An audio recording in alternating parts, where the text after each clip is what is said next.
জ্ঞানেশ কুমারকে ফের কালো পতাকা, গো ব্যাক। নিউ টাউনের পর কালীঘাটেও কালো পতাকা। জ্ঞানেশ কুমারকে ফের কালো পতাকা, গো ব্যাক। নিউ টাউনের পর কালীঘাটেও কালো পতাকা। পুজো দিতে কালীঘাটে মুখ্য নির্বাচন কমিশনার আজ পৌঁছান, আর তাকে দেখে কালো পতাকা, গো ব্যাক। আরো বিস্তারিত জানাবে আমাদের সঙ্গে রয়েছেন আমাদের প্রতিনিধি রৌনক।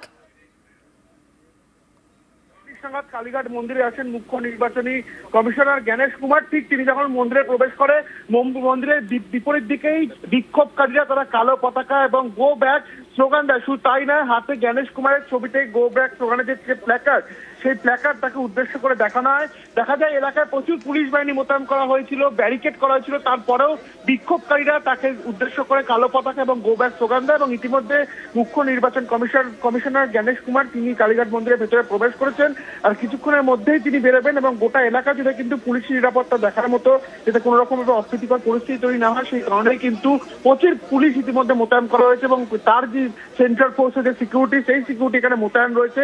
এবং একদিকে যেমন ভেতরে মুখ্য নির্বাচন কমিশনার জ্ঞানেশ কুমার মন্দিরে পুজো দিচ্ছে, ঠিক অন্যদিকে বিপরীত দিকে তোমার ছবিটা দেখাবো, যে অন্যদিকে ব্যারিকেডের ওপাশে বেশ কয়েকজন বিক্ষোভকারীরা তারা তাকে উদ্দেশ্য করে কালো পতাকা দেখাচ্ছেন এবং তার ছবি দেওয়া যে গো ব্যাক প্ল্যাকার্ড, সেই প্ল্যাকার্ড তাকে উদ্দেশ্য করে অনবরত স্লোগান দেওয়া হচ্ছে। একেবারে সেই ছবি আমরা দেখছি, জ্ঞানেশ কুমারকে ফের কালো পতাকা, গো ব্যাক। নিউ টাউনের পর কালীঘাটেও কালো পতাকা। পুজো দিতে কালীঘাটে মুখ্য নির্বাচন কমিশনার।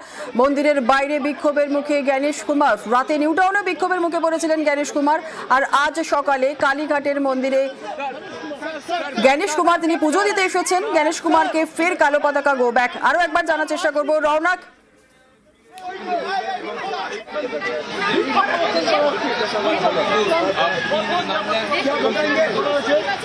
মুখ্য নির্বাচন